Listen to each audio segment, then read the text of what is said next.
ఏ శుభకార్యానికైనా శుభారంభం. Master G welcome అండి. నమస్తే sir. నమస్కారం సార్. మాస్టర్ జీ మీ అసలు పేరు శ్రీరాములు. మాస్టర్ జీగా మారటానికి ముందు కారణం ఏంటో చెప్పండి. నేను పుట్టినటువంటి సామాజిక వర్గంలో భాగంగా నన్ను సమాజం కొంచెం దూరం ఉండు, ముట్టుకోవద్దు, తాకొద్దు, ఇలాంటి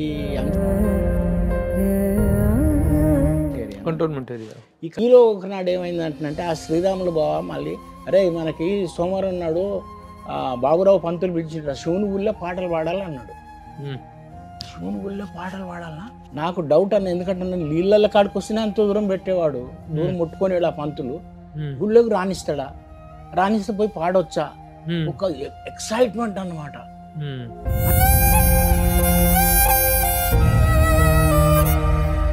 సినిమా ప్రవేశం ఎలా, ఏంటి అసలు సినిమా రంగంలో మీ ఇది ఎట్లా జరిగింది? ఈ క్రమంలో పవన్ కళ్యాణ్ గారు ఖుషి సినిమా తర్వాత, అంటే అప్పుడు జానీ సినిమాలో సన్నివేశం ఇది, నారాజుగా కురమా అన్నయ్య, నజీరు అన్నయ్య, ముద్దుల కన్నయ్య, అరే మన రోజు.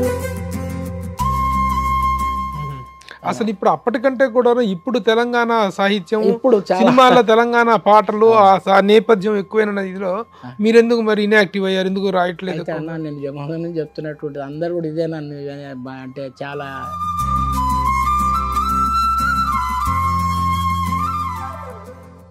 హాయ్ హలో నమస్తే and welcome to my show from the bottom of the heart in Suman TV, the India's largest digital media platform. శాస్త్రీయ సంగీతంలో వాగ్గేయకారుల గురించి మనం వింటూ ఉంటాం. అంటే పాట రాసి పాడటం కూడాను రెండిటి చేసే వాళ్ళని వాగ్గేయకారులు అనేటువంటిది తెలుసు మనకి. అయితే సినిమా ఇండస్ట్రీలో వాగ్గేయకారులు అనేటువంటి వాళ్ళు చాలా అరుదుగా కనిపిస్తుంటారు. అలాంటి వాగ్గేయకారుడే కాకుండా ఒక డ్యాన్స్ మాస్టరు, ఒక సామాజిక ఉద్యమకర్త, ఒక రచయిత, ఒక నటుడు, ఇన్ని రకాలైనటువంటి మల్టిపుల్ టాలెంట్స్ తోటి తనను తాను ఒక చక్కని ఫిలిం పర్సనాలిటీగా నిరూపించుకున్నటువంటి వ్యక్తి మాస్టర్ జీ. మాస్టర్ జీ నా ఎదురుగా ఉన్నారు. ఆయన మాస్టర్ జీ అంటేనే అర్థమవుతుంది ఆయన అసలు పేరు శ్రీరాములయ్య, శ్రీరాములు. దాన్ని సినిమా ఇండస్ట్రీలోకి రాకముందే ఆయన మాస్టర్ జీగా మార్చుకున్నారు. మాస్టర్ జీ వెల్కమ్ అండి. నమస్తే సార్. నమస్కారం సార్. చాలా ఆహ్లాదంగా అనిపిస్తుంది మీతో మాట్లాడటం, ఎందుకంటే మీరు ఆనాటి రంగుల కళ నాటి నుంచి ఈనాటి వరకు కూడాను సినిమా ఇండస్ట్రీతో ఒక చక్కని అనుబంధం కలిగినటువంటి వ్యక్తి. అలాగే ఫుడ్ కార్పొరేషన్ ఆఫ్ ఇండియాలో మీరు జాబ్ చేస్తూ కూడాను ఇక ఈ కార్యక్రమాలని డ్యాన్స్ మాస్టర్గా, వాగ్గేయకారుడుగా పాటలు రాస్తారు, పాటలు పాడతారు, డ్యాన్స్ చేస్తారు, నాటక రచయిత, ఇంకా నటుడు. ఎలా మాస్టర్ జీ? అసలు ముందు మాస్టర్ జీ అనేటువంటిది ఒక పేరు ఎవరికి ఉండదు. మాస్టర్ జీ మీ అసలు పేరు శ్రీరాములు. మాస్టర్ జీగా మారటానికి ముందు కారణం ఏంటో చెప్పండి. యాక్చువల్గా నేను పుట్టి పెరిగినటువంటి యొక్క వాతావరణం, సామాజిక వర్గము ఈ సమాజంలో హ్యూమిలేషన్ గురయ్యేటువంటి వర్గం ఇప్పటికి కూడా. సో అన్నిటికంటే మనిషికి కావాల్సింది ఏంటంటే ఒక ప్రేమ, అభిమానము, గౌరవం, గుర్తింపు అనేది. అయితే నేను పుట్టినటువంటి సామాజిక వర్గంలో భాగంగా నన్ను సమాజం కొంచెం దూరం ఉండు, ముట్టుకోవద్దు, తాకొద్దు, ఇలాంటి అంశాలతోటి చాలా విషయాలలో దూరం పెట్టేవాడు.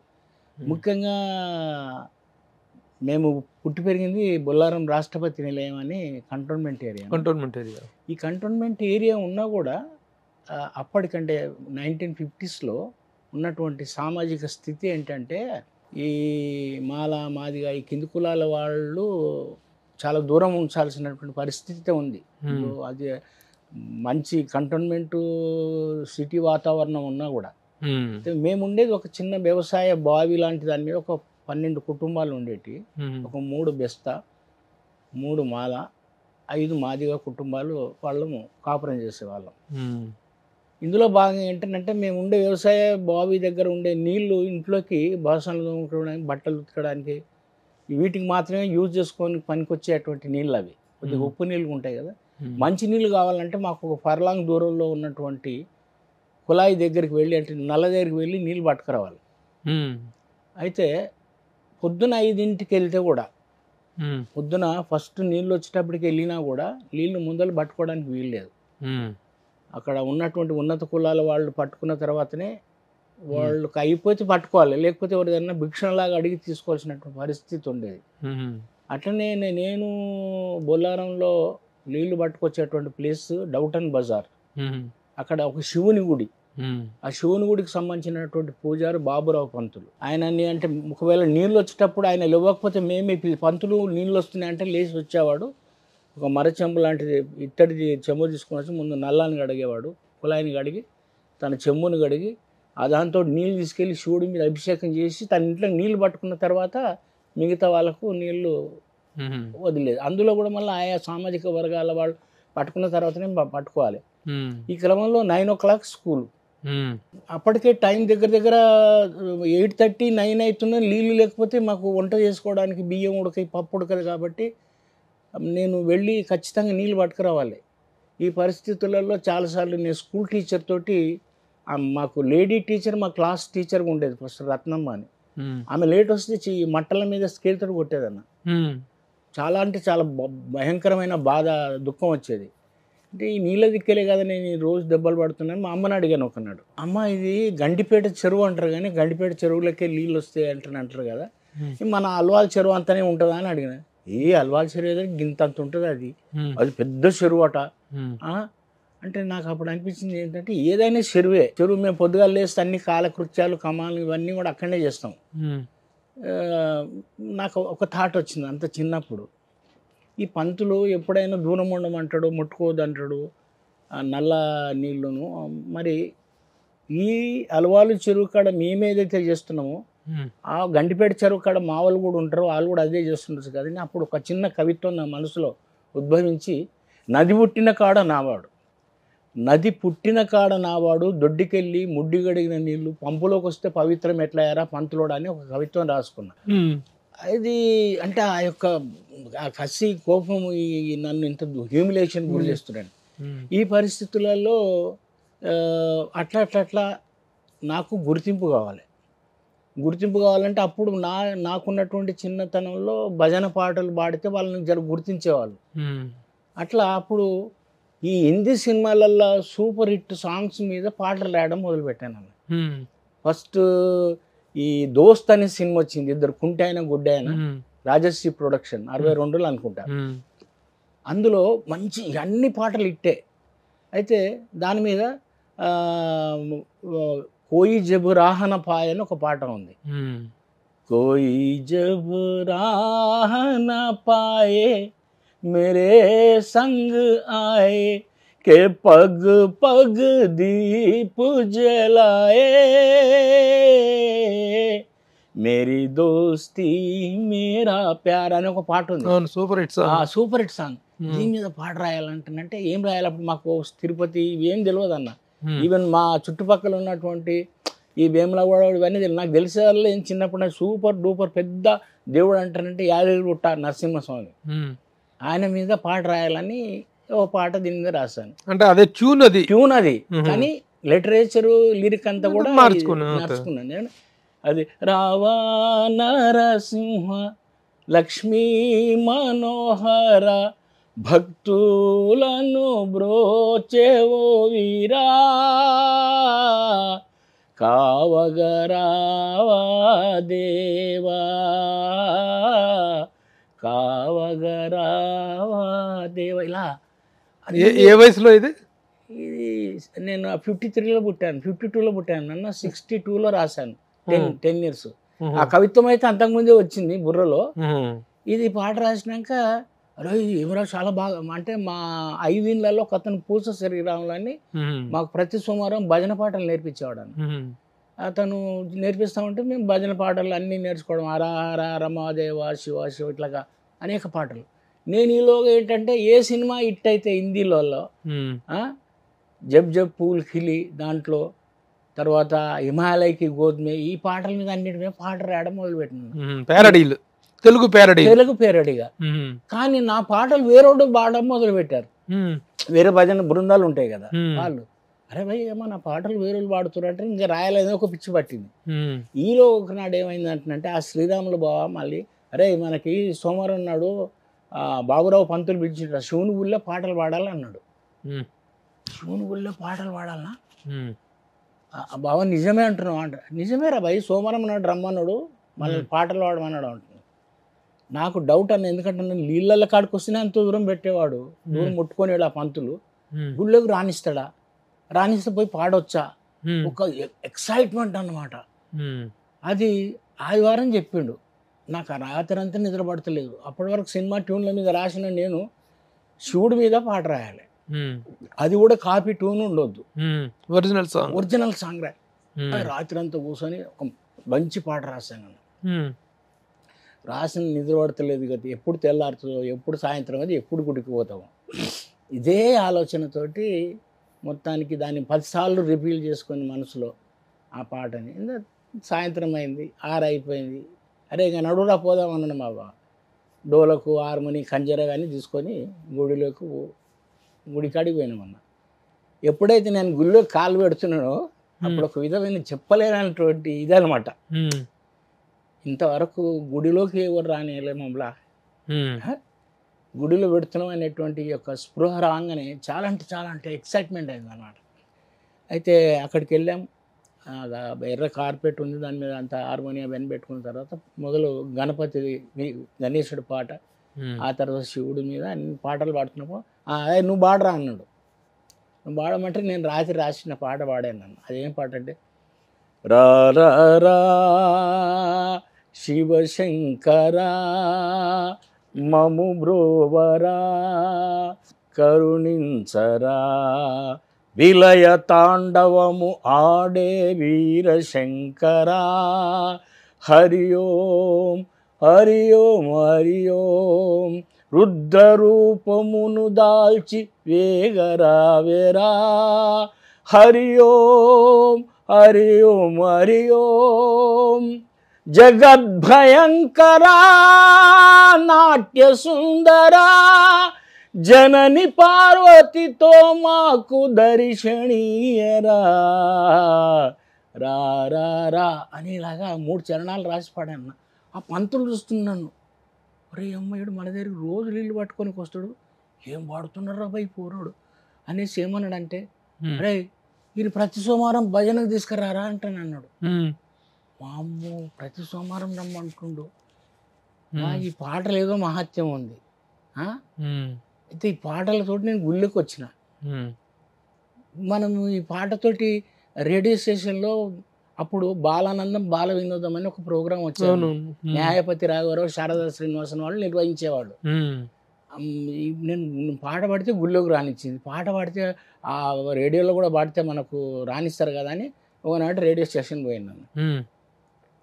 అంటే ఒక నాకు తెలియదు ఏం పాటలు పాడాలో తెలియదు, కానీ పాడాలన్నా. పోయినాక అడిగి పోయినాక చిన్నపిల్లలు అందరినీ ఒక్కోళ్ళ ముందే గంట ముందే అందరినీ సెలెక్ట్ చేస్తారు. నేను ఏం పాడుతావు, కవితలు చదువుతావు, పాటలు పాడతావు అంటే నేను అన్నా, మీరు ఎక్కడికి వెళ్ళి వచ్చి బాగుంటే బొల్లారం, ఏం చేస్తావు అంటే పాటలు, అది పాడను. ఓ సినిమా పాట పాడడానికి పోయినా.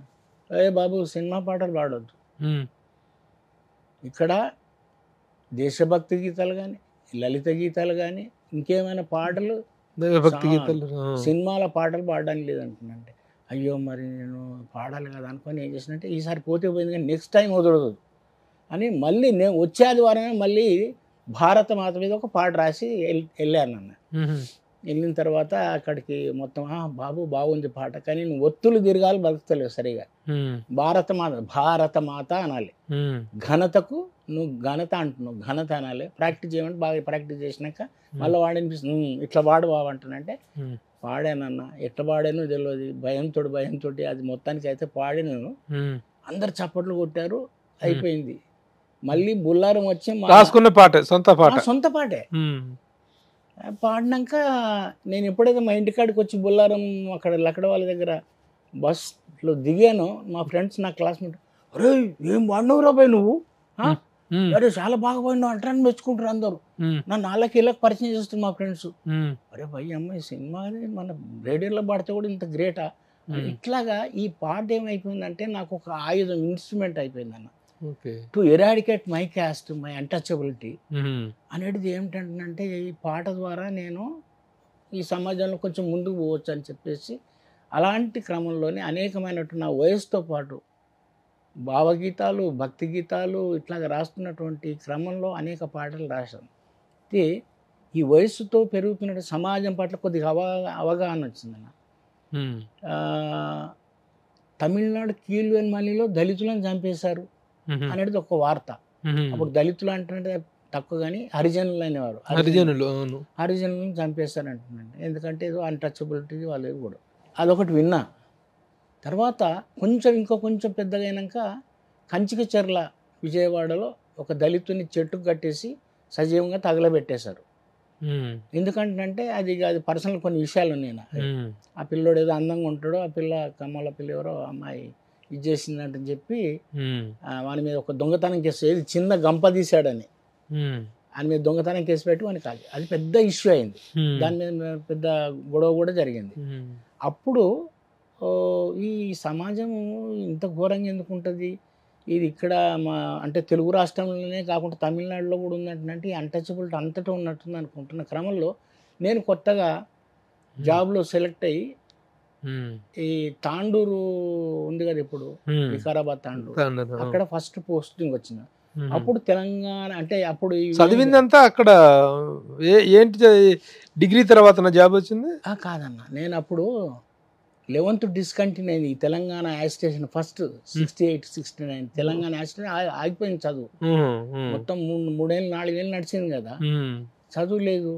మా ఇంటి పరిస్థితులు బాగలేదు. నేను ఉద్యోగం చేస్తేనే కానీ మా ఇల్లు గడిచేట. మా నాన్న చిన్న ఉద్యోగి.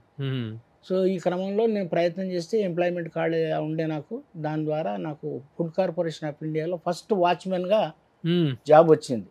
వాచ్మెన్ జాబ్ అంటే అప్పుడు 11th పాస్ అయినా కూడా, కానీ గత్యంతరం లేని పరిస్థితి చెయ్యాలి, ఇంటికి మనం ఏదైనా తోడ్పాటు అందించాలని చేరిన. అప్పుడు మన బీహార్లో 12 మంది దళితులని బెల్చిలో సజీవంగా ఠాకూర్స్ తగలబెట్టేశారని ఒక వార్త వచ్చింది. అట్లాగే థియోలిలో, ఆ తర్వాత బగల్పూర్ జైల్లో అదే బీహార్లో ఒక 4 దళితుల కళ్ళు బీకేశారని తెలిసింది. ఇంకా అప్పుడు డిసైడ్ చేసుకున్నాను, it is not my cup of tea. ఇది ఒక సమాజము, నేను ఈ పాటలు పాడి ఆ పాటలు పాడతాను కాదు, నా సమాజంలో నా జాతికి అంటే నాలాగా బాధలు పడుతున్నటువంటి సమాజానికి కొంచెం నా సాహిత్యాన్ని, నాకున్న కళని అంకితం చేయాలనే ఉద్దేశం మొట్టమొదలు. అప్పుడు 77లో రండి రండి రండి రండి కదలి రండి, రండి రండి రండి రండి కదలి రండి, ఓ దళిత సోదరులారా, ఇలా పీడిత దీనుల్లారా, మీరుప్పెనలాగా ముంచుకు రండి, భూకంపంలా చెలరేగండి, రండి రండి రండి రండి కదలి రండి, అగ్రజాతి ఆగడాలు ఆగాలంటే ప్రతి దళితుడు కాగడయై రావాలోయి, అంటరాని తనము మంట కలవాలంటే ప్రతి నిమ్నుడు బాకులాగా నిలవాలోయి, కులమును పాటించు వాళ్ళను కత్తులకు విందు చేయగా, మీరుప్పెనలాగా ముంచుకు రండి, భూకంపంలా చెలరేగండి. ఇలాగ 3 చరణాలతో పాట రాశాను అన్న. అద్భుతంగా ఎవరు విన్నా బలవంతురా బల రాసావు అట్లా అంటారు. కానీ పాడాలి ఈ పాట, నా జనం ముందు పాడాలి, నా జనానికి వినిపించాలి. కానీ ఎక్కడ పాడాలి, ఏం చేసినా కూడా ప్లేస్ లేదు, ఎట్లా చేయాలంటే ఒకనాడు నేను పని చేస్తున్నట్టు ఆ తాండూరు స్టేషన్కి ఎదురుగా బోనమ్మ గుడి అని జాతర జరుగుతుంది. ఆ జాతరలో పాటలు పాడుతుంటే నేను కూడా మెల్లంగా పోయి, అన్న నేను కూడా ఒక పాట పాడతా అంటున్నా. అలానుకుని భజన పాట పాడతాడేమంటే, నా పాడు బాబు అన్నాడు. పాడమంటే నేను ఈ పాట పాడడం మొదలుపెట్టిన. రోజు ఎందుకు గీ పాట పాడలేదు బంద్ చేయి అని చెప్పేసి ఆపేసిరాన్న. ఇటువంటి పాటలు పాడతారు బంద్ చేయమంటున్నట్టే అయితే ఆపేసి. అప్పుడు ఏం చేయాలంటున్నాడు క్రమంలో మళ్ళీ నాకు తాండూరుకి వెళ్ళి హైదరాబాద్ ట్రాన్స్ఫర్ అయిందన్న. ట్రాన్స్ఫర్ అయినాక ఇక్కడ నేను వచ్చిన నెలకే ఇప్పుడు దేవరయాంజాల్ అని ఉంది కదా, ఏది ఈటెల రాజేంద్ర కోళ్ల పాము గొడవ, ఆ ఊర్లో ఒక దళిత కుర్రవాణ్ణి ఒక అమ్మాయి, రెడ్డెళ్ళ అమ్మాయి ఇష్టపడి నువ్వు నన్ను పెళ్లి చేసుకోవాలని అమ్మో నిన్ను పెళ్లి చేసుకుంటాను చంపేస్తారు మీ వాళ్ళు, నువ్వు నన్ను చేసుకోలేదు అనుకో, నన్ను తీసుకుపోలేదు అనుకో, నేనే చెప్తాను నన్ను బట్టి గుంజులాడిండు అంటే నేను ఎట్లా చంపేస్తారు, నీకు ఇది కావాలన్నా అది కావాలన్నా చెప్పంటే వాడు భయపడి ఆ పిల్ల ఎంబడి తీసుకొని వెళ్ళిపోయాడు. తీసుకొని ఆ పిల్ల ఎక్కడ పోతే ఇక ఆడ ఎంబడి వెళ్ళిపోయాడు. 3 దినాలకు పట్టుకొని వాడిని చంపి లారీ కింద యాక్సిడెంట్గా చిత్రీకరించి ఈ అమ్మాయిని తీసుకుని నెక్స్ట్ వాళ్ళ క్యాస్ట్కి ఇచ్చి మ్యారేజ్ చేశారు. ఈ దానికి సంబంధించినటువంటి దాన్ని వ్యతిరేకిస్తూ ఆనాటి కొంచెం ఉద్యమకారులు, అప్పుడు బొజ్జా తారకం రాహుల్ వాళ్ళ ఫాదర్, ఆయన సురమౌలి అని సోషలిస్ట్ నాయకుడు, జిఎం మంజి, వీళ్ళందరూ కలిసి దాని వ్యతిరేకంగా ఒక మీటింగ్ పెట్టారు అన్న. ఆ యొక్క దుర్మార్గమైన సంఘటన వ్యతిరేకిస్తూ పెద్ద సభ పెట్టారు అదే ఊర్లో. అప్పుడు నా ఊరు పక్కనే జరిగింది కాబట్టి నేను కూడా పోవాలని చెప్పేసి పోతే అప్పుడు పాడడానికి అవకాశం వచ్చింది. ఆ పాట నేను రాసిన ఆ పాట. దాంతోపాటు 2-3 పాటలు, రే భలే పాడుతుండే కుర్రోడని, నువ్వు ఎక్కడ పిలిస్తే అక్కడ వచ్చి పాడుతావు బాబా అంటే పాడుతున్నా. అట్లేమైందంటే అది మహబూబ్ కాలేజు, అడ్డగుట్ట, అక్కడికి చింతల బస్తీ మన ఇట్లా ఇట్లా ఇట్లా అది ఏమైందంటే ఇంతింతాయి ఒటునింతాయి మహావృక్షం అంత అయినట్టుగా అది కారం చెడు, నీరుకొండ అనేక ప్రాంతాలతో ఈ పాట పాపులర్ అయింది. పాటలన్నీ పాపులర్. దాని మొట్టమొదటి నేను రాసినటువంటిది బాబాసాహెబ్ అంబేద్కర్ పాట అన్న, అందుకో దండాలు బాబా అంబేద్కర్ అనే పాట. అది వరల్డ్ ఫేమస్ సాంగ్. దాన్ని అప్పటి 2001లో సౌత్ ఆఫ్రికా డర్బన్లో పాడాను. తర్వాత 2010లో ఆస్ట్రేలియాలో కూడా పాడాను అన్న. అంటే అది ఒక 8 భాషల్లో ట్రాన్స్లేట్ అయిందన్న. ఒక దానికి గుంటూరులో ఒక 1000 మంది కోలాటం కళాకారులు 16 గంటల పాటు దాని మీద కోలాటం వేశారు. అది Guinness book of world record. అలాంటి సామాజిక ఉద్యమ గీతాలు దరిదాగా ఇప్పుడు ఒక 500-600 పాటలు సామాజిక ఉద్యమ గీతాలు, మిగతాయి కూడా ఒక 500-600 పాటలు వేరే వేరే అన్నీ రాస్తాను నేను. ఇది నా యొక్క పాటల యొక్క యాత్ర నేపథ్యం. ఇది అంబేద్కర్ మీద రాసిన పాట. అందుకో దండాలు బాబా అంబేడ్కరా, అంబరాన ఉన్నట్టి సుక్కలు గురువంగో, ముందుగా నిన్ను దలచి పాటలు పాడేము, చీకటి మా బ్రతుకుల్లో సూర్యుడు పొడవంగో. అందుకో దండాలు బాబా అంబేడ్కరా, నీ తల్లి భీమబాయి, నీ తండ్రి రామ్జీ, నీ ఊరు అంబవాడ, నీ జిల్లా రత్నగిరి, ఏప్రిల్ 14 పుట్టిన రోజంట, ఈ దళిత జాతి పీడితులకు పండుగ రోజంటో. అందుకో దండాలు బాబా అంబేడ్కరా, అంటరాని వాడంటూ అగ్రజాతి మూర్ఖులంతా అడుగడుగున నిన్ను బడిలో అవమానం చేసినప్పుడులే, అంటరాని తనమును పాటించిన వాళ్లకు తగిన శాస్తి చేస్తానని శపథము చేశావో. అందుకో దండాలు బాబా అంబేడ్కరా. 5 చరణాలలో మొత్తం బాబాసాహెబ్ హిస్టరీని ఈ యొక్క పాటలు చెప్పడంతో బాగా జనాలు 6 ఏళ్ళ పిల్లల నుంచి 60 ఏళ్ళ ముసలోళ్ళ వరకు ఊర్లలో నాట్లు వేసేవాళ్ళు, కోతలు కోసేవాళ్ళు ఇప్పటికీ ఈ పాటని పాడుతూ ఉంటారు. ఈ పాటని విదేశాల్లో పాడే సందర్భము ఇది ఎలా వచ్చింది? అదేంటంటే డర్బన్లో జాతుల సమస్యల మీద జరిగింది. జాతుల సమస్యల మీద ఒక నెల్సన్ మండేలా, ఒక బాబాసాహెబ్ అంబేద్కర్ ఇలాంటి మహానుభావులు, ఆనాటి అబ్రహాం లింకన్ చేసినటువంటి పోరాటాల యొక్క ఫలితంగానే కదా ఎక్కువ అంటే ఈ సమస్యలన్నీ కొద్దిగా సమస్తూ వచ్చాయి. అందులో భాగంగా మమ్మల్ని తీసుకెళ్లేవారు మన దేశ ప్రతినిధిగా బాబాసాహెబ్ అంబేద్కర్ కదా, కులాలని దాని మీద ఈ పాట పాడమంటే అక్కడ పాడానన్న. అక్కడ మహానుభావులు అప్పుడు చాలా మంది నెల్సన్ మండేలా గారితో ముందట అక్కడ ఆయనను ఆ కార్యక్రమంలో ఆయన సమక్షంలో వాళ్ళు అంటే చాలా దూరం ఉంటున్నా మనం ఎంత ఉండగానే కదా అంటే విన్నారనమాట మనకు.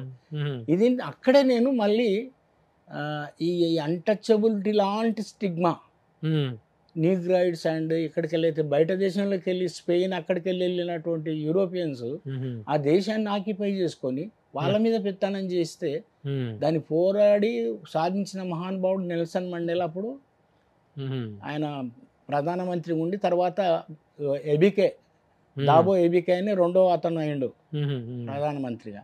కానీ ఆయన సమక్షంలో అక్కడ ఆ దేశ మూలవాసుల మీద ఇంగ్లీష్లో ఒక పాట రాశానన్న. వాళ్ళు ఎంత గొప్ప వాళ్ళని నాకు అక్కడ చూసిన తర్వాత సౌత్ ఆఫ్రికాలో అక్కడే రాసి అక్కడ పాడాను నన్ను. ఒక బ్యూటిఫుల్ సాంగ్ అది. తాత్విక చింతన ఏంటంటే నలుపు గొప్ప, ఈ యొక్క కలర్ విషయంలో నల్లది ఎంత నలుపు ఎంత గొప్ప అనేది ఒక పాట రాసి పాడాను. అది black is beauty, black is beauty, the word itself is very sweety. Black is beauty, black is beauty, the word itself is very sweety. Oh my dear, please me here, oh my dear, please me here, these words are say it's my duty.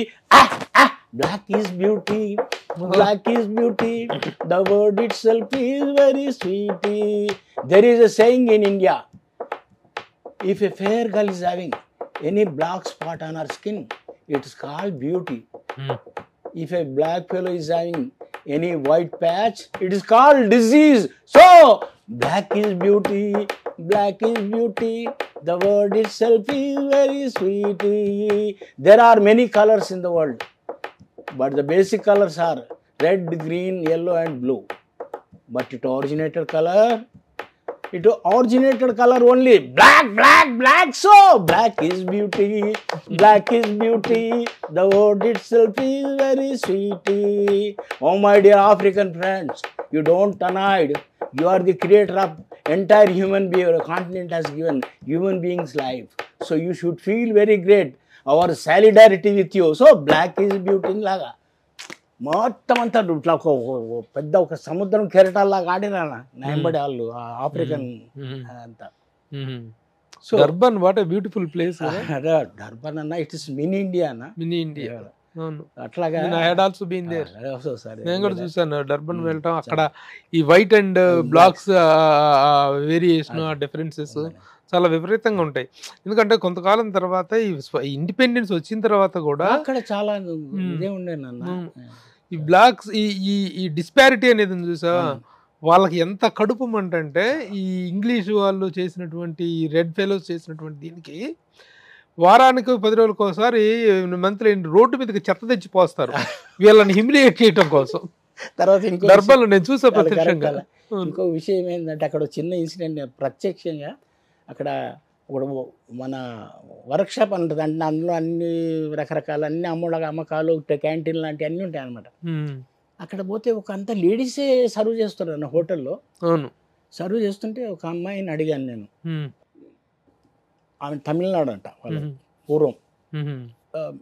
Sister, how is your life in Africa అంటే previously it was so very beautiful but it's now not so good and why అంటున్నట్టు. వాళ్ళ రాజ్యం వచ్చింది బ్లాక్స్ది, అందుకే మమ్మల్ని Indians కూడా head చేస్తారు అంటే మీరంతా లేబర్స్. ఎందుకు హెడ్ చేస్తారు అని అడిగిన. ఎందుకంటే వాళ్ళు నల్లగా ఉంటారు, వాళ్ళ ఇంటికి చిన్న చిన్నగా ఉంటాయి.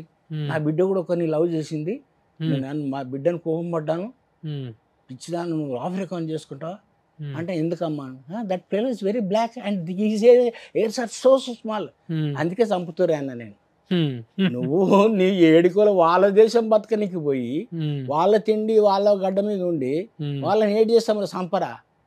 అందుకే ఏంటంటే if you're in America you be America అంటే అన్నారు కదా, అట్లా ఉండాలి. కానీ నువ్వు వాళ్ళని హెడ్ చేస్తే ఎట్లా ఉంటుంది అంటే చెప్పి అట్లా అంటే మన వాళ్ళని కూడా కొట్టడం గిట్టడం చేస్తున్నావు అన్నట్టుగానన్నా. కొంతమంది ఏమో చెత్త గిత్త వేయడం అనేది ఒకటి, పిచ్చి పిచ్చి వేసాలు కొట్టడం కూడా చేస్తారు. వీళ్ళకి నీట్నెస్ ఇదంతా చాలా ఎక్కువ కదా, అందుకని చెప్పి వాళ్ళని ఇరిటేట్ చేయడం కోసం చెత్త తెచ్చి రోడ్ల మీద వస్తారు బ్లాక్స్. అక్కడ డర్బన్, కేప్ టౌన్, జోహాన్స్బర్గ్, ప్రిటోరియా వీటన్నిటిలో కూడా అదే జరుగుతుంటది. అయితే మొత్తానికి ఏంటంటే అక్కడ ఒక అనుభవం ఏంటంటే బాబాసాహెబ్ పాట అక్కడ పాడాను. సౌత్ ఆఫ్రికాలో పాడిన పాటను మళ్ళీ 2010లో ఆస్ట్రేలియాలో ఎందుకు పాడానంటే నేను వెళ్ళింది ఏప్రిల్ 10th నాడు పోయాము. అక్కడ తెలుగు మహాసభలు పెట్టారు ఈ రామ్కి వాళ్ళు. అయితే ఈ క్రమంలో 10 దినాల కార్యక్రమంలో భాగంగా 14th ఏప్రిల్ వచ్చింది. అక్కడ 10th నుంచి ఏప్రిల్ 14 బాబాసాహెబ్ అంబేద్కర్ బర్త్డే కదా అన్నారు. నువ్వు అంబేద్కర్ పాటలు పాడుతావు, ఇక్కడ ఒకటి మన సభ మన ఇండియన్స్ దాంట్లో ఒకసారి పాడమంటే పాట పాడాను అన్న. అక్కడ ఎక్కడికి వెళ్ళినా తెలుగు వారు ఎప్పుడు గొప్పలని ఒక అద్భుతమైన పాట రాశాను తెలుగు మహాసభలకి. దాంతోపాటు ఈ పాట పాడిపించారు బాబాసాహెబ్ది. అట్లా నాకు అది ఆ పాట ఏంటి తెలుగు ఎక్కడికి వెళ్ళిన తెలుగు వారలు ఎప్పుడు గొప్పళ్ళు, వారెప్పుడు గొప్పళ్ళు, ఏ రాష్ట్రములున్నా దేశములున్నా తప్పు చేయనోళ్ళు తెలుగోళ్ళు గొప్పోళ్ళు గొప్పోళ్ళు తెలుగోళ్ళు అని ఇట్లాగా అద్భుతమైన పాట. ఏడుపుడు అందరు కళ్ళకి నీళ్ళు పెట్టేసుకున్నాను. అంతే. అంటే వాళ్ళ పొట్ట తిప్పలకో దేనికో బతుకు తెరువు కోసం వచ్చారు, కానీ ఇప్పుడు దేశంగా అన్ని దేశంలో ఉన్నారు, అక్కడనే పుడుతున్నారు, అక్కడనే చనిపోతారు. కానీ అన్న ఇంక వచ్చే పరిస్థితి లేదు ఇండియాకి అని బాగా ఫీల్ అయ్యి. ఇంతకీ నాకు ఇంత మాట్లాడుకున్నాం మనం, ఈ నేపథ్యం అంతా చెప్పారు, చాలా హ్యాపీ. అయితే శ్రీరాములు మాస్టర్జీ ఎలా అయ్యాడు, ఎందుకు అయ్యారు? అయితే అన్నయ్య విషయం ఏంటంటే రాముడి యొక్క చరిత్రకు సంబంధించినట్టు మన మొత్తం మేము చెప్పింది కాదు, పురాణాలలో ఉన్నదే. అయితే నాకు సౌత్ ఆఫ్రికా లాంటి దేశాలకు సంబంధించినటువంటి దానికంటే ముందే నేను కొన్ని మ్యాగజైన్లలో చదివాను ఏంటంటే, ప్రపంచంలో కొన్ని మూలవాసులు మొట్టమొదలు పుట్టి పెరిగినటువంటి ఉన్నారు సౌత్ ఆఫ్రికాలో నీగ్రైట్స్ అన్న, అట్లాగే ఆస్ట్రేలియాలో ఎబోరిజన్స్, తర్వాత జపాన్లో బోరాకున్స్, అమెరికాలో red Indians. They are the inhabitant of the country. అక్కడ ఫస్ట్ మనిషిని యొక్క అస్తిత్వం వచ్చిందంటే వీళ్ళే. వీళ్ళని వెళ్ళి ఇతర దేశాల వాళ్ళు మొత్తం ఆక్యుపై చేసుకొని వాళ్ళని మొత్తం వాళ్ళ సంస్కృతిని, వాళ్ళ సాహిత్యాన్ని, వాళ్ళకు ఉన్నటువంటి అస్తిత్వాన్ని దెబ్బతీసి వీళ్ళు వెళ్తారు కదా. అట్నే మా దేశానికి ఆర్యులు అనేటోళ్ళు ఒక 4000 సంవత్సరాల కింద వచ్చారు అనేది ఒక చరిత్ర, అది వాస్తవం కూడా. వాళ్ళు వచ్చిన తర్వాత వాళ్ళ కర్మధర్మ సిద్ధాంతంతో ఈ దేశ మూలవాసుల్ని ఎలా ఓడించారు, ఎలా ఇప్పటికీ నాశనం చేశారు, ఎట్లా ఇప్పుడు వాళ్ళ మీద ఆధిపత్యం ఎలా ఇస్తుంది అనుకున్నప్పుడు ఆర్యుల యొక్క జాతికి సంబంధించినటువంటి వారికి వారి యొక్క రాజ్యాన్ని నిలబెట్టడానికి రాముడు అనేవాడు వారికి సాయం చేశాడు. ఈ దేశ మూలవాసి అయినటువంటి రావణుని, మహిషాసురుణ్ణి, అనేక మంది సురులని అసురులు అన్నాడు. రావణ సురుడు, ఆయన అసురుడు కాదు. ఇట్లాగా సురులను అసురులను చేశారు. చేసి వాళ్ళ సంస్కృతిని అంత దెబ్బతీయడానికి, వాళ్ళని చంపేయడానికి రకరకాల కారణాలు తోటి వాళ్ళని నిర్మూలించారు. వాళ్ళని రాక్షసులు అన్నారు, వీళ్ళని దేవతలు అయ్యారు.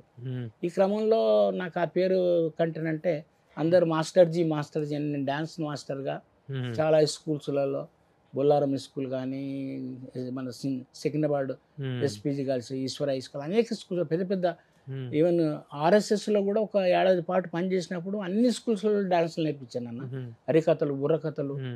ఈ క్రమంలో నాకు మాస్టర్జీ అంటే ఒకనాడు ఈ ఆర్ఎస్ఎస్కు సంబంధించినటువంటి ఒక సాహిత్యానికి సంబంధించిన పత్రిక తెస్తూ, అంటే మన ఈ ఏమంటారు అది ఉగాది రోజు రిలీజ్ చేయడానికని ఒక ఇది రాయమన్నాను, నన్ను కూడా కవిత్వం రాయమంటే రాశాను. రాసినప్పుడు నా ఓన్ పేరు పెట్టుకుందామని అనుకున్నాను. అంటారు, నువ్వు డ్యూటీ చేస్తున్నావు, ఇట్లా పేరు పెట్టినావు అనుకో, నీకు రూల్స్ ఒప్పుకో అట్లా అని ఎవరో భయపెట్టారు అన్న. ఏం పేరు పెట్టుకోవాలి, అందరు నన్ను మాస్టర్జీ అంటారు కదా. ఇప్పటివరకు అమ్మ మళ్ళీ హ్యూమిలేషన్లో గురైన మాస్టర్జీ అందరు నన్ను పిలవాలని ఏం చేస్తే మాస్టర్జీ అని పెట్టుకున్నాను. పెట్టుకున్న అందరికీ మాస్టర్జీ అని పిలవడం మొదలుపెట్టారు. చాలా రెస్పెక్ట్ ఉందనేసి ఏం చేసిన తర్వాత అంటే ఒక 35 సంవత్సరాల క్రితం మొత్తం అన్నిట్లలో మార్పించుకొని మొత్తం ఇక్కడ ఈ తెలంగాణ అంటే అప్పుడు ఏపీ జీవో ఇండియన్లో మన భారతదేశం దాంట్లో కూడా వెళ్ళి మన ఈ జీవోలలో మార్పించుకొని అప్పటి నుంచి నా యొక్క డ్యూటీలో కానీ, నా యొక్క ఆధార్ కార్డు అన్నిట్లలో కూడా సర్టిఫికెట్స్ అన్ని మాస్టర్జీ గంగాధరి మాస్టర్జీ అని ఓకే. ఈ భావజాలం ఏంటి? ఈ రాముడు అంటే దళిత వ్యతిరేకి అనేటువంటి కాన్సెప్ట్ అట్లాని కాదన్న, అతనికి తెలియకుండానే ఆర్యుల యొక్క వారసులకు అతను సాయం చేసి వారి రాజ్యాన్ని నెలకొల్పడంలో పరోక్షంగా ఈయన సహాయపడ్డాడు అనేది చరిత్ర. ఇప్పుడు రాముడైనా, శివుడైనా, విష్ణువైనా, బ్రహ్మైనా, ఎవరైనా హిందూ ధర్మం, హైందవ ధర్మానికి ఇక్కడ అందుకే నేను మూలవాసుల సిద్ధాంతం, నేను మాస్టర్జీగా బాగా నాకు వచ్చిన పేరు ఏంటంటే ఇతను మూలవాసుల సిద్ధాంతకర్త అని. రాముడుకి సంబంధించినటువంటి, రావణుడికి సంబంధించిన అట్లా వదిలితే యాక్చువల్గా ఈ దేశానికి మొట్టమొదటి దేవుడు, ఆది దేవుడు మహాశివుడు. అతని తర్వాతనే వీళ్ళందరూ వచ్చారు. ఇతను ఏంటంటే ఇతను భౌతికవాది. ఆ భౌతికవాదాన్ని ఎలా తన యొక్క మొత్తం వేషధారణలు చూపెట్టాడు. ఇలాగా 3 బొట్లు ఇలాగా తెల్ల బొట్లు పెడతారన్న. ఈవెన్ తమిళనాడులో ఇప్పటికి అట్నే పెడతారు. మధ్యలో ఒక ఎర్ర బొట్టు పెడతాడు. దీనికి ప్రధాన కారణం శివుడు అప్పటికే భౌతికవాదాన్ని ఎలా చెప్పాడంటే, ఒరే ఈ తెల్ల ఇలాగ అడ్డం ఉన్నాయి ఏంటంటే అది శుక్లం, ఈ ఎర్రగా ఉండేది ఇది శోణితం, ఈ రెండుటి కలయిక వల్లనే మనిషి జన్మిస్తాడంటే అని చెప్పేసి ఆయన ఇలాగ బొట్టు పెట్టి చూపెట్టాడు. తర్వాత అంగాన్ని లింగాన్ని కలిపితేనంటే అంగము లింగము కలిసినప్పుడే ఒక మనిషి పుట్టుకకు దీన్ని జాంబవ పురాణంలో మా జాంబవంతులు అద్భుతంగా చెప్తున్నా.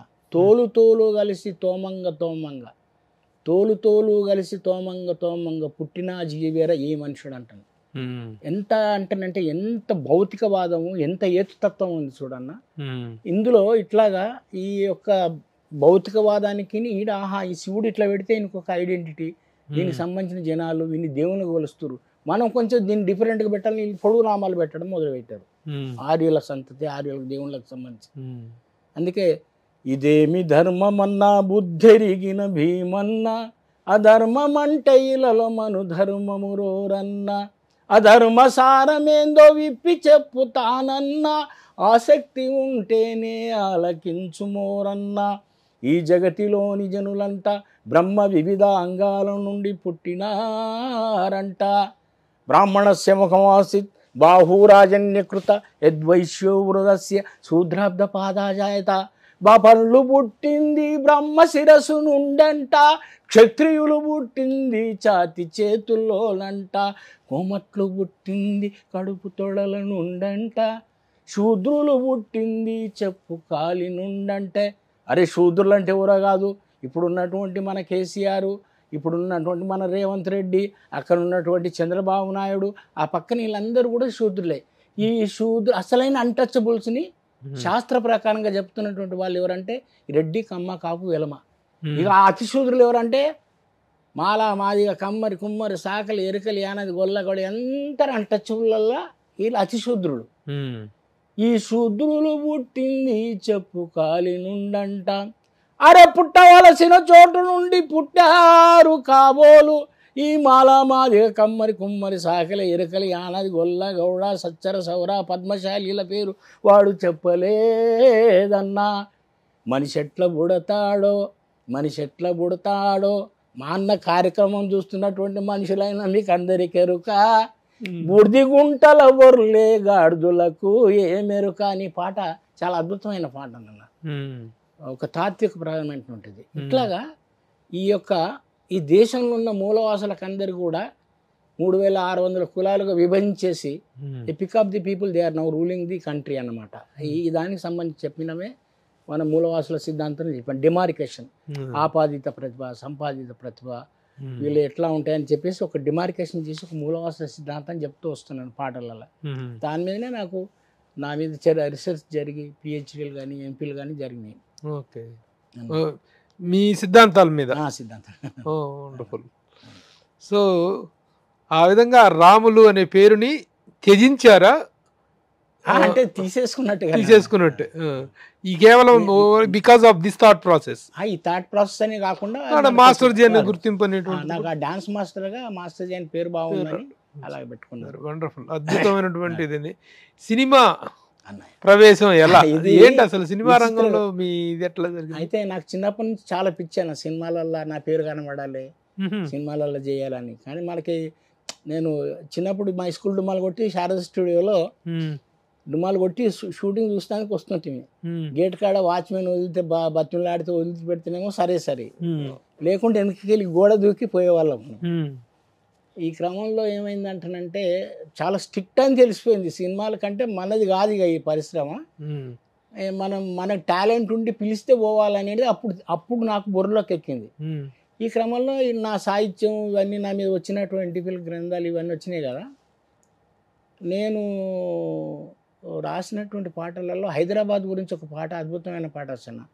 హైదరాబాద్ అంటే ఏంటిది అనేది ఒక రైట్ రౌండ్, అది మన చాదరగట్టుకెళ్ళి మొదలు పెడితే రైట్ రౌండ్ తిరిగి మన అసెంబ్లీ కాడికి వచ్చి ఆగుతాయి అన్నమాట. అది ఆ పాట రాస్తే దాన్ని ఇప్పుడు ఏలే లక్ష్మణ్ ఉన్నాడు కదా మన చిత్రకారుడు, ఆయన అరే అన్నయ్య చాలా బాగుంది ఆ పాట, మనం రికార్డ్ చేద్దాం దీనని ఆయన రికార్డ్ చేసి పెట్టుకున్నాడు. ఈ క్రమంలో పవన్ కళ్యాణ్ గారు ఖుషి సినిమా తర్వాత ప్రతిసారి ఆయన గ్యాలరీకి వెళ్ళేవాడట చిత్రాలు అవి చూడడానికి. ఆ క్రమంలో లక్ష్మణ్ నేను నేనే ఒక డైరెక్షన్ చేయాలనుకుంటున్న సినిమా, మనకి అంటే హైదరాబాద్ స్లాంగ్ మీద మంచి పట్టు ఉన్నటువంటి వాళ్ళు ఎవరైనా ఉంటే కొత్తలో నేను ఇంట్రడ్యూస్ చేద్దాం అనుకున్నాను. అంటే ఉన్నాడు సార్ ఇట్లాగా మాస్టర్ జీ అని ఉన్నాడు అంటని చెప్పి ఈ పాట వినిపించాడు అంటున్నాను. నేను రాసిన పాట ఏమంటానంటే అరే చెలో మియా చాదర్ గట్టు ఆయా తేరా అడ్డికి మెట్టు, చెలో మియా చాదర్ గట్టు ఆయా తేరా అడ్డికి మెట్టు, ఇదే మన హైదరాబాదు జర చూడర చూడు చార్మి గరి, ఇదే మన హైదరాబాదు జర చూడర చూడు నవాబులా గిరి జాగీరు జర చూడర చూడు, పాతాపట్నం కొత్తపట్నం మధ్యల బారేది మూసీ నది, మధ్యల బారేది మూసీ నది, మూసీ నది కౌతలొడ్డున జర చూడర చూడు చార్మినారు కట్టడమంట జర చూడర చూడు, పక్క పొంటే మక్కా మసీదు జర చూడు, ఇట్లా మొత్తం అంతా కూడా హైదరాబాదు అన్ని కవర్ చేస్తూ వచ్చిందన్న. ఈ పాట విన్న తర్వాత బాగుంది మాస్టర్ మన లక్ష్మణ్ ఆయన తీసుకొని రాటని చెప్పిండు. నాకు బాగా గుర్తున్న డేటు 2001 జూలై 17 రోజున లక్ష్మణ్ నన్ను తీసుకొని అప్పుడు ఆయన ఇంటికి తీసుకెళ్ళిండు. వెళ్ళిన వెంటనే నా పుస్తకం అప్పటికి చదివి పెట్టిన ఆయన. పుస్తకం అది మన మాస్టర్జీ దళిత గీతాలు మూలవాసుల సిద్ధాంతం అని ఒక ఎంపీఎల్ గ్రంథం. అన్నాక మాస్టర్జీ వెల్కమ్ వెల్కమ్ అని చెప్పాను. వాళ్ళ భార్య అప్పుడు రేణు దేశాయి పిలిచి పరిచయం చేసి కాఫీ తాగుతారా టీ తాగుతారా అన్నీగా అన్నాక ఆయన సార్ ఏమి ఇష్టం సార్ కాఫీ తీసుకొచ్చి అన్నాక ఆ మాస్టర్జీ ఇట్లాగా నేను ఒక సినిమా డైరెక్షన్ చేస్తున్నాను, అవి ఇట్లా హైదరాబాద్ స్లాంగ్ మీద కొంచెం పట్టునలు కావాలంటే మీ పేరు చెప్పారు,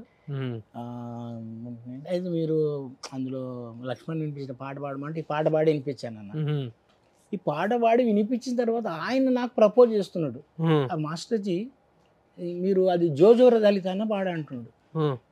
నా పాటలు ఎట్లా తెలిసింది అనుకున్నా. అంటే సార్ జోజోర దళిత అన్న అంటున్నంటే సార్ అది పాడమంటున్నా, పాడు చాలా బాగుంది లిటరేచర్ చూసిన నేను అన్నాడు.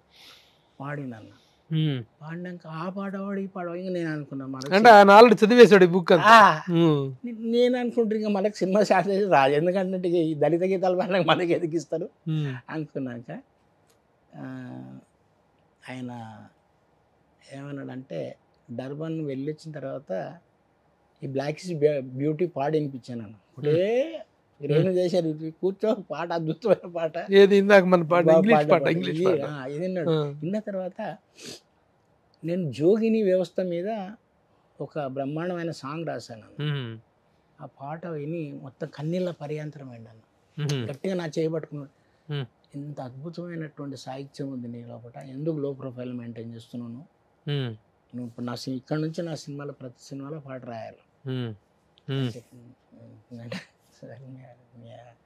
మీ యొక్క గొప్పదనం సార్ మీరు ఇస్తే రాస్తా అంటే. అప్పుడు జానీ సినిమాలో సన్నివేశం ఇది, ఒక ముస్లిం నా ఎంబడి వస్తాడు నా స్నేహితుడుగా, అది హిందువుల ఫెస్టివల్ దీపావళి రోజున, కానీ అందరూ ఆయన అవమానం చేసి నువ్వెందుకు వచ్చినావు అంటే ఇది జస్ట్ ఈ యొక్క కాషాయ జెండకు దీనికి ఉన్నటువంటి దీన్ని ఈ కాంట్రాని పాటగా రాయాలంటుందంటే తప్పకుండా రాస్తా అని చెప్పేసి తెల్లారి తీసుకెళ్ళింది అన్న.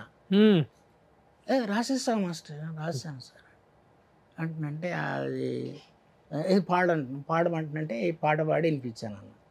నారాజుగా కురమా అన్నయ్య నజీరు అన్నయ్య ముద్దుల కన్నయ్య, అరే మన రోజు మనకుంది మన్నయ్య, అనువుగాని చోట నువ్వు అధికుడన్న మాట అనవద్దునంట నన్నా వేమన్నగారి మాట వినలేద నువ్వు బేట బంగారు పలుకు మాట, అరే నారాజు ఓయ్ నారాజుగా కురమ అన్నయ్య నజీరు అన్నయ్య ముద్దుల కన్నయ్య, అరే మన రోజు మనకుంది మన్నయ్య, అక్కన్నలు మాదన్నలు తానేశ మంత్రులుగా ఉన్ననాడే రామదాసు రాముని గుడి గట్టెనుగా కులి కుతుబు షాయి ప్రేమ ప్రేయసికి చిన్నంగా భాగమతి పేర భాగ్యనగరము నిర్మించెనుగా నవాబులు నిర్మించిన నగరములుంటూ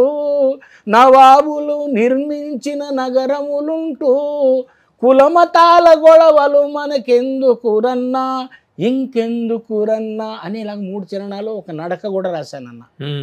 ఇది యాజ్ ఇట్ ఈస్గా. అందులో అంతకుముందు వాళ్ళు అనుకున్నటువంటి పేరు ముస్లిం అతని పేరు వేరే పెట్టుకున్నారు. ఇది ఎతిప్రాసాలకు అనుగుణంగా నారాజు గాకర అన్నయ్య నజీర్ అని పెట్టాను. మళ్ళీ అందులో కూడా అది యాజ్ ఇట్ ఈస్గా మార్చుకున్న సినిమాలో అది పెట్టానన్న. అది పెట్టిన తర్వాత మళ్ళీ నేను బాడిన పాటలు ఉన్నాయి కదా, నువ్వు సారదాగుటమాను రన్నో లేకుంటే సచ్చి ఊరుకుంటావు రన్నా, నువ్వు బీరు దాగుటమాను రన్నో లేకుంటే బాల్చి తన్నేస్తావు రన్నా, బ్రాంది విస్కీ రమ్ము ఏ బ్రాండు దాగినా జబ్బు పడి నీ ఒళ్ళు గబ్బు గబ్బవుతాది, సారదాగుటమాను రన్నో లేకుంటే సచ్చి ఊరుకుంటావు రన్నా. ఈ పాట తర్వాత రాబోయి మా ఇంటికి అనేది అప్పుడు అది దానికి మనకి దొంగరాముడు సినిమాలో ఆర్ నాగేశ్వరరావు సావిత్రి పేరెడిగా రాశానన్న. నువ్వు రాబోయి మా ఇంటికి నువ్వు రంజుగా లైఫ్ ఉన్నది బొంబడు లైఫ్ ఉన్నది బొంబడు లైఫ్ ఉన్నది, తిననీకి బ్రౌన్ షుగర్ మందున్నది నల్ల మందున్నది, నువ్వు తాగనీకి సర్కారు సారున్నది, ఆడనీకి పేకురే సాటున్నది, నువ్వు చూడనీకి బ్లూ ఫిలిం సినిమున్నది, కూడనీకి వ్యభిచారుల గుంపున్నది మెహదీల గుంపున్నది మెహదీల గుంపున్నది. అందుకే రాబోయి ఈ పాటలు ఆయన సొంతంగా పెట్టుకున్నాడు. వీటిలో తను పాడిన పాటలు ఈ రెండు పాటలు అట్లా ఆయన first cinema Johnny, Gudumba Shankar, Annavaram, బాలులో చిన్న పెట్టి రాశాను. అయితే ఈయన ఇచ్చినటువంటి అవకాశంతో చాలామంది అప్పుడు తపన, వలయం, సూర్యం, చక్రము, శ్రీరాములయ్య, అంతకుముందు శ్రీరాములయ్యలో నా పాట పెట్టుకున్నాను. ఇట్లా ఒక 22 సినిమాల వరకు పాటలు రాశాను అన్న. అసలు ఇప్పుడు అప్పటికంటే కూడా ఇప్పుడు తెలంగాణ సాహిత్యం, ఇప్పుడు సినిమాల తెలంగాణ పాటలు ఆ నేపథ్యం ఎక్కువైన ఇదిలో మీరెందుకు మరి ఇన్యాక్టివ్ అయ్యారు, ఎందుకు రాయట్లేదు అన్న? నేను జమహన్ నుంచి అందరు కూడా ఇదే నన్ను అంటే చాలా విమర్శించేది. రే నువ్వు పవన్ కళ్యాణ్ అవకాశం ఇచ్చినాక సినిమాలలో అవకాశం వస్తే ఇప్పుడు ఇంకా ఈ సమాజంలో వ్యత్యాసాలు ఉన్నాయి, ఈ సమాజాన్ని ఉద్ధరించాలని తిరిగితే ఎట్లా భయ్, నువ్వు మంచి అవకాశం వచ్చినప్పుడు సినిమాలు దిక్కు రాయొచ్చు కదా అని. అయితే సరేనన్నా, అది అయితే నేను కొంచెం అవును. ఒకవేళ అలా అనుకున్నా మీకు ఉన్నటువంటి భావజాలాన్ని ఏమి వదులుకోని అవసరం లేదు, వదులుకోకూడదు. మీకున్న దళిత భావజాలం, దళితోద్ధరణ భావజాలం, అవునండి, దాన్ని వదులుకోని అవసరం లేదు. బట్ సినిమా ఇండస్ట్రీలో రాయటానికి ఇప్పుడు తెలంగాణ పాటకి, తెలంగాణ సాహిత్యానికి, మాండలికానికి విపరీతమైనటువంటి ఇది వచ్చింది. ఇప్పుడు తెలంగాణ ఏర్పడిన తర్వాత అంతకుముందు హాస్య పాత్రలకి, విలన్ పాత్రలకి మాత్రమే తెలంగాణ మాండలికాన్ని వాడేవారు. కానీ ఇప్పుడు అలాంటి పరిస్థితి లేదు. హీరోలకే తెలంగాణ ఇదిని పెడుతున్నారు మాండలికాన్ని.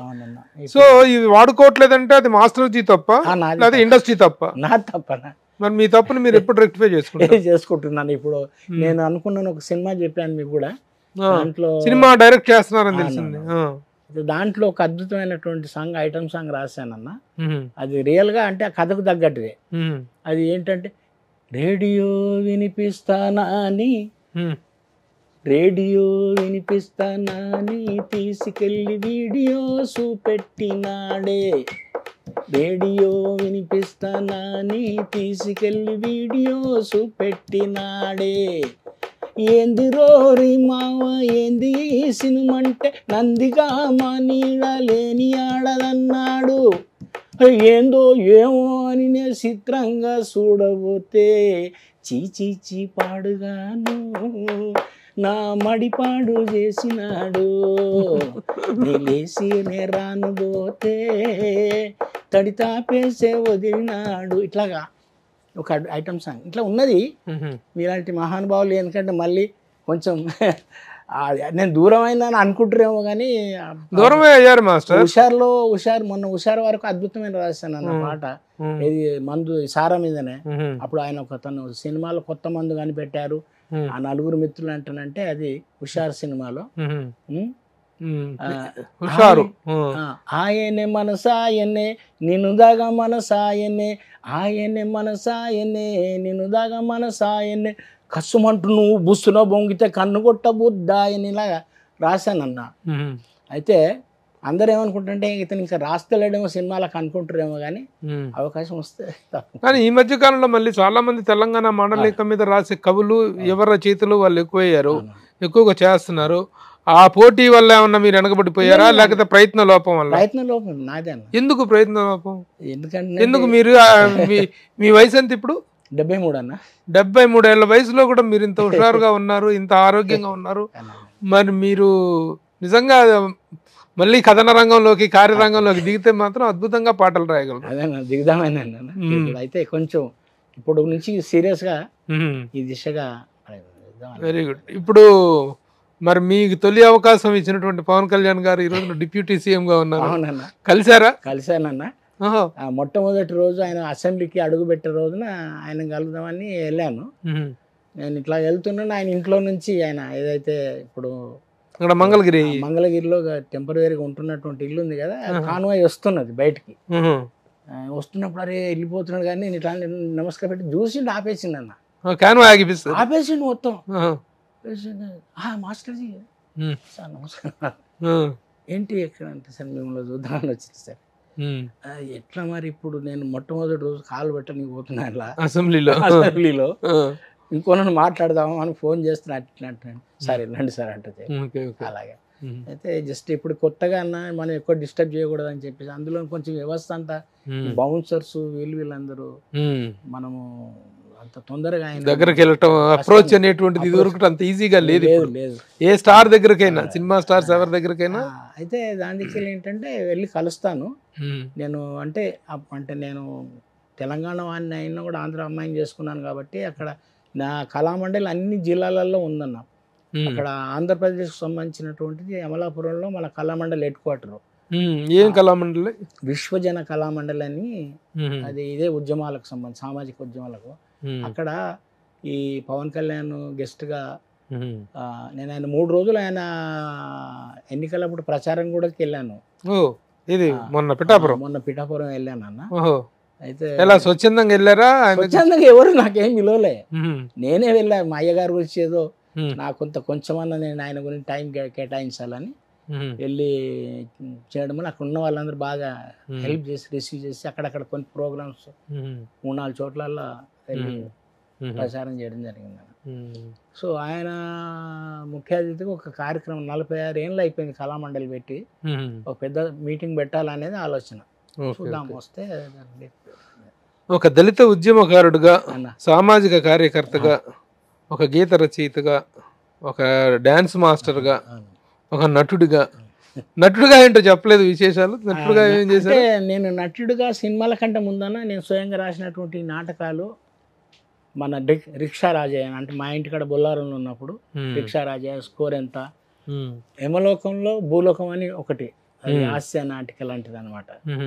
ఇట్లా రాస్తున్న క్రమంలో 1980లో బాబాసాహెబ్ లైఫ్ హిస్టరీ మొత్తం అంతా కూడా గేయ రూపకంగా 20 పేజీలు రాసిన. అది చూసి బోయి భీమన్న లాంటి వాడు ఏమా నువ్వే రాసినావా అంటాడు. అవును సార్ అంటే గ్లాసుడు నీళ్ళల్లో చంద్రుని బట్టి చూపించావు నువ్వు గొప్ప రచయిత. అమ్మ సార్ అంటుంటే నేను గొప్ప భీమన్న గారు నన్ను గొప్ప రచయిత. అంతకుముందే ఈ అందుకో దండాలు బాబా అంబేద్కర్ చాలా ఫేమస్ అయిపోయింది అన్న. అందుకో దండాలు కూడా నువ్వే రాశాను.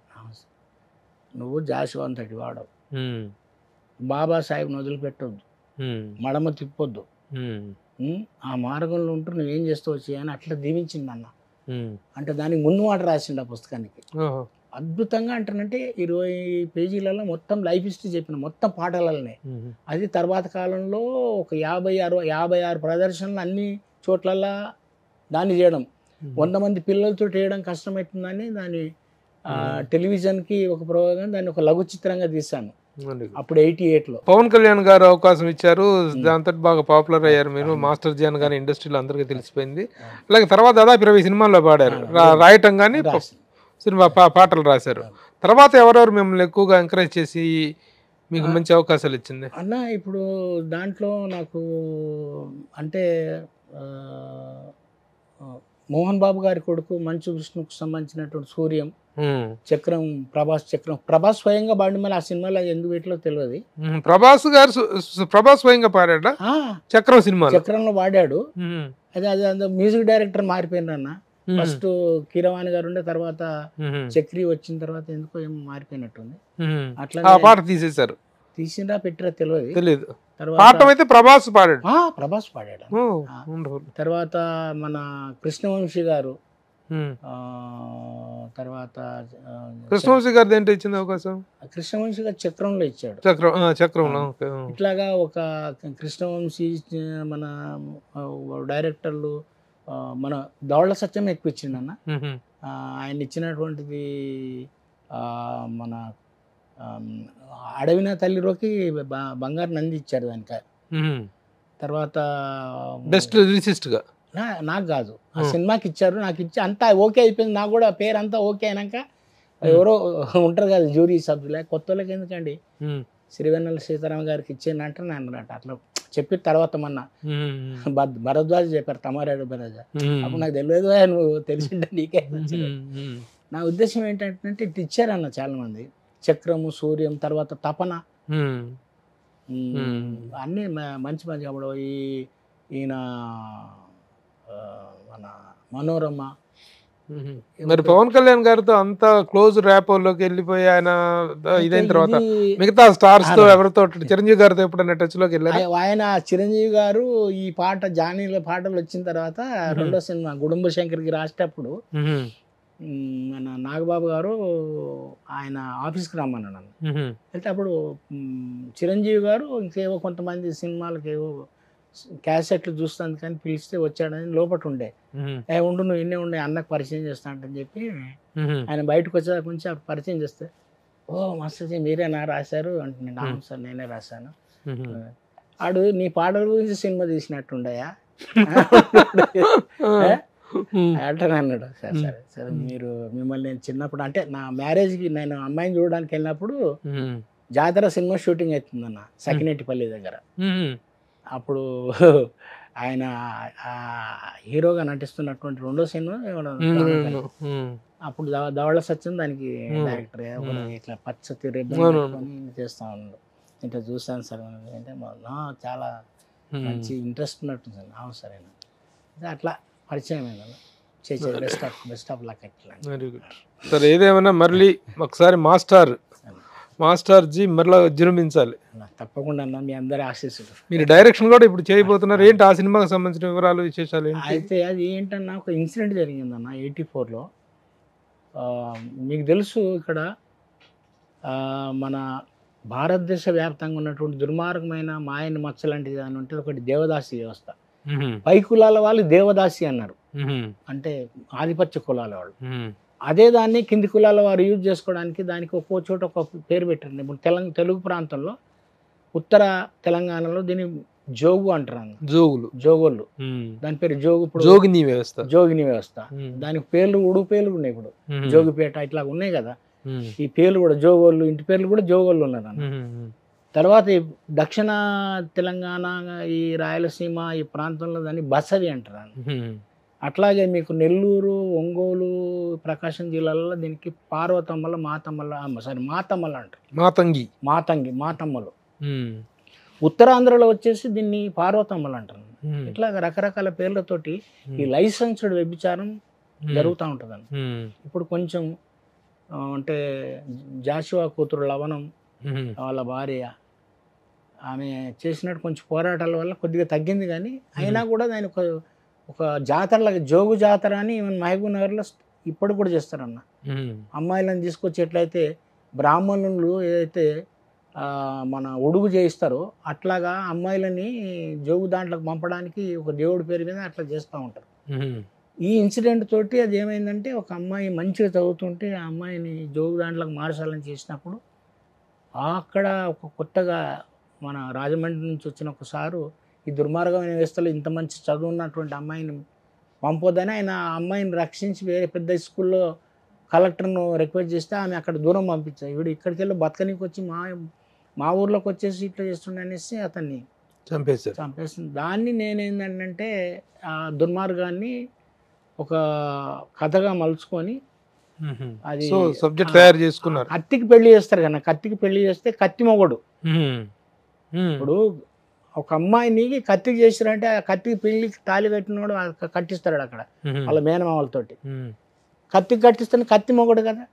ఆ కత్తి ఏమైందంటే అంటే నేను క్రియేట్ చేసినటువంటి తన భార్యని రేప్ చేయడానికి కొంతమంది ప్రయత్నం చేస్తే వాళ్ళని నరికి చంపేసింది.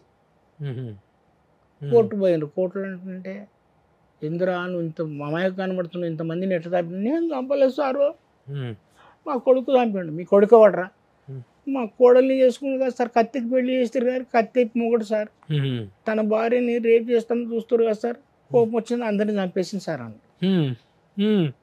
అట్లాగా కేటుతోటి దున్న మీద నరికేసాడు కత్తి 32 మందిని ఎందుకు చంపింది అనేది కథ అన్న. పాయింట్ చాలా ఎఫెక్టివ్ గా చాలా ఇదిగా తీయగలగాలి. మరి అందుకు తగిన స్క్రీన్ ప్లే అంతా అన్ని రెడీ చేశాను. సినిమా అంటే స్క్రిప్ట్ స్క్రిప్ట్ స్క్రిప్ట్ స్క్రిప్ట్ మీరు చెప్పినప్పుడు ఆల్ఫ్రెడ్ హిచ్కాక్ చెప్పినట్టుగా the script the script the script అది రెడీ చేసుకొని మీరు కార్యరంగంలో దిగండి. ఒక ఈ వయసులో దర్శకత్వం. Very good. All the best మాస్టర్జీ. Thank you very much. చాలా మంచి విషయాలు షేర్ చేసుకున్నాను. మేము కేవలం ఒక పాటల రచయితగా జానీ సినిమాతో పవన్ కళ్యాణ్ గారు పరిచయం చేసిన మాటల రచయిత కన్నా చాలా కొద్ది మందికి మాత్రం తెలుసు. కానీ అంతకుముందు మీకున్న ఉద్యమ నేపథ్యం అనేటువంటిది చాలా గొప్పది. ఒక సామాజిక రుగ్మతల మీద, అణచివేత మీద మీరు చేసిన పోరాటానికి కూడా చాలా విలువైనటువంటి సాహిత్యంలో, తెలంగాణ సాహిత్యంలో చాలా విలువైన స్థానం ఉంది. దాంతోపాటు దర్శకుడిగా, నటుడుగా, బహుముఖ ప్రజ్ఞాశాలిగా మీ ప్రస్థానం విజయవంతంగా కొనసాగాలని కోరుతున్నాను. నమస్తే. Thank you. నమస్తే. Thank you.